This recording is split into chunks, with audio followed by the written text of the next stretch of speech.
Hello, this is George Senda, the real, official, authentic, original, the one, the only, the official, the guy from Pittsburgh, except no cheesy YouTube commentators, imposters, or trolls. And this is Pittsburgh Unboxing, but first a little background. I've been interested in UFOs and the paranormal since I was 5 years old. In the 50s, I read the books of George Adamski, Daniel Fry, Truman Bethram, Morris K. Jessup, Donald E. Kehoe, and a host of others, and was always interested in the UFOs, always interested in the paranormal. My mother was psychic and loved astrology. And the first books I ever read were the books of Charles Fort, who talked about weird things and weird balls from the sky going on all over the world. So I became a NICAP member in 1958, and I had regular correspondence with Donald E. Kehoe, the director, and his secretary, Evelyn. I believe that used to be her name. I'm racking my brain after all these years. We lived in Washington, D.C. I would call him on the phone. I'd write him letters. I'd talk to her. We had correspondence. I had many of his books on the shelf. He was the director of the National Investigations Committee for Unidentified Flying Objects, NICAP. So this is not exactly what you'll see. There'll be a picture of the NICAP hat worn by the lone gunman in the X-Files. But it's close, and there still is a NICAP presence. Now, NICAP went from the 50s all the way just past the Condon report, which was a total fraud. The Air Force wasted a ton of money on that because the director, Dr. Condon, just had decided on his own that there's nothing to UFOs and he's not going to do a proper scientific study of the subject. So they made their conclusions ahead of time before they ever did one bit of work, thanks to Dr. Condon. So this is close. I don't remember there being any hats like this when I was a NICAP member. And my mother saw, and I saw a UFO by the side of the road in the cherry orchard in Marin County on Highway 101.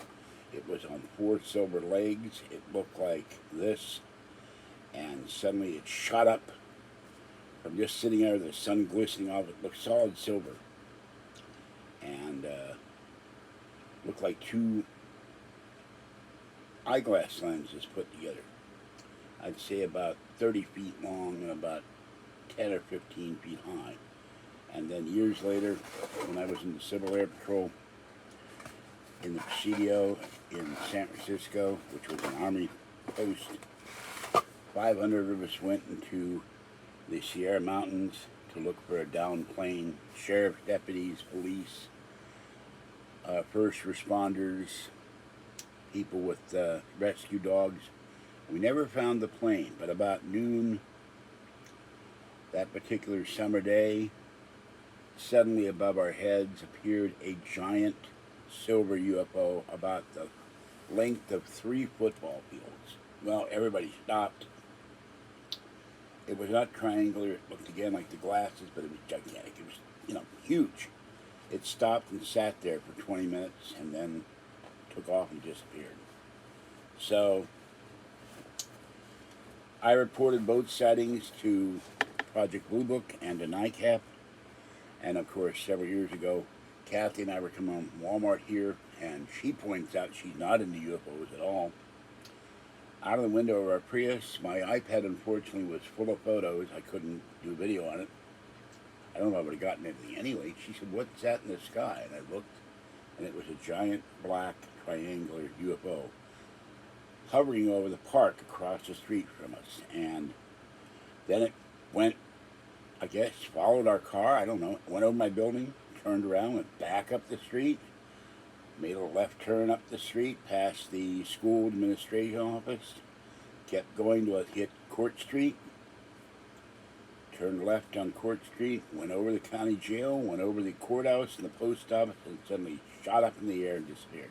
And it was so huge, I'd estimate 3 city blocks long. No lights, it was solid black. It blotted out the sky, and it blotted out the lights of the nearby Shell refinery. So I reported that to the National UFO Reporting Center, told George Norrie that, of Coast to Coast AM, and reported it. And then I would have reported it to somebody if I had somebody else to report it to. And then Kathy and I made a call for over 30 minutes, maybe an hour, I don't remember, to the Jeff Rentz podcast. We were both guests. And I checked with every news agency, the police, the sheriff, the fire department. Nobody saw it but us. But we know what we saw. It was not something that we think the government made, unless they got a secret triangle UFO program that we don't know about. All right, here's the hat. Has a tag. This is by DELA Embroidery. And it says here, thankful, grateful of your customer, 20% discount off your next purchase on our website. We're all about making custom hats. Your ideas come to life one stitch at a time, so I'll take that off. Kind of a nice little tag. So, there's the tag here in the back. And this is one of those expandable one size fits all hats. And the problem I have is with a 7 3/4 hat, head size, they don't always fit me. So let's see what I got to do with this. That's making it smaller. Well, this is as far as it goes. So let's see if it works. Oh man, that is way too small. That is way too. I even asked the guy, "Is this going to fit me?" Now, in the old days, you could block something like this out and stretch it. I may have to do that. I don't know how. Just manually stretch it. Wish if I had a watermelon or something, I could put it over the watermelon, stretch it that way. But it is way too small, and doesn't even say a size on here. That's disappointing. I'll have to write him and say this isn't going to make it. But there is a still NICAP site, NICAP.org, and they sell the NICAP, their version of the NICAP hat. And it's about $30. So I have to get one of those down the pike. But I cannot believe this thing doesn't. I wonder if it would fit if I just cut this off. Let's see. I'm going to do that. The hell with a refund. Oh, they've got a metal tab on this end.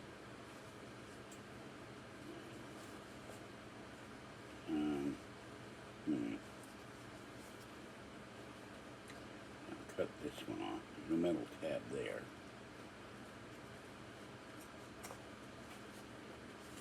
Now let's see if that will work.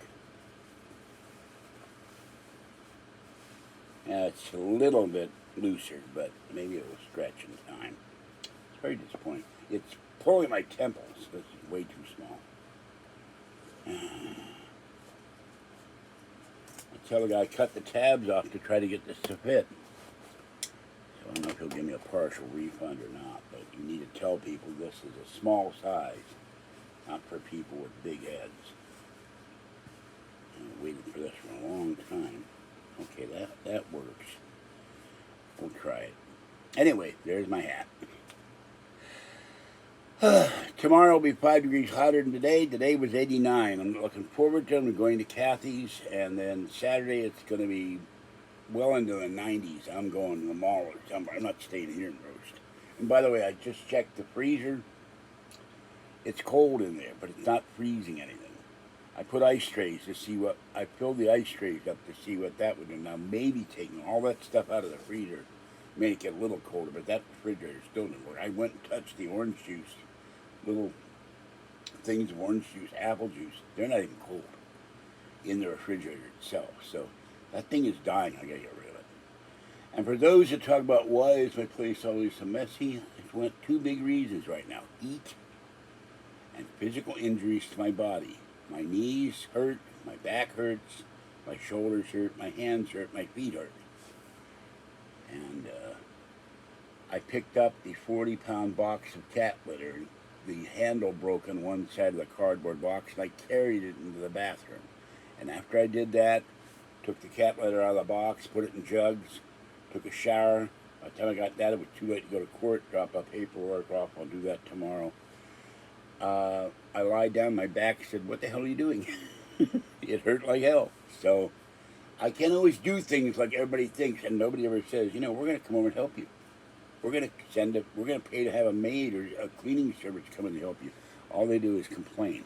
I have to do things in spurts. And then my energy says, "You can't do this, you got to lie down." And when I had ice packs, ice your knee down. Or my foot goes numb because of the Pfizer side effects of the horrible Pfizer shot. Or my hands go numb for the same reason. I can't do anything. I'm done for the night. And right now it is warm. And I just turned off the fans. The minute I turn off the fans in here, it's intolerable. It's horrible. All right. So don't accuse me. Don't complain to me about your apartment's always cluttered. Yeah, it is, because I can only do so much by myself.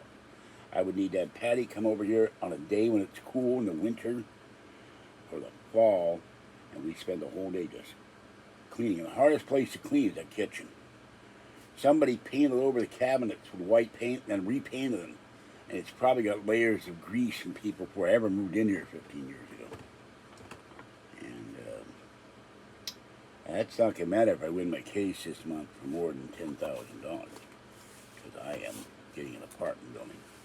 And I just calculated what I would get every month from the place. And if I can refinance it, buy a second building, then a third building, then a fourth building. By the third building, I have enough to buy the fourth building for cash. I'd be a millionaire in 4 years. All right. Then you'd see the guy from Pittsburgh, millionaire. I could give advice like meet Kevin, how you too can become a millionaire in real estate. All right, this is George. Said I wouldn't charge what he charges though, or some of these other guys. You know, $3,000 for their course. It's outrageous. Have a great night. Stay cool. Stay hydrated. Stay safe. And watch the skies. Bye-bye for now.